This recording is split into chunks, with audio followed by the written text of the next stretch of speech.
गरुडगमन तव चरणकमलमिह मनसि लसतु मम नित्यम्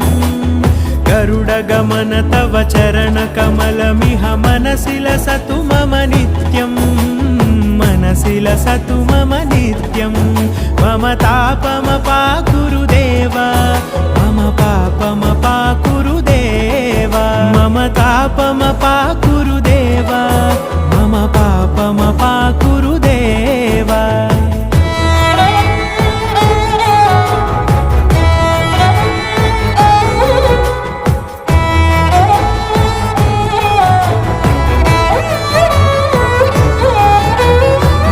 जनयन विधिनमुचिहरण मुख विबुध विनुत पद पद्मा जल जनयन विधिनमुचिहरण मुख विबुध विनुत पद पद्मा विबुध विनुत पद पद्मा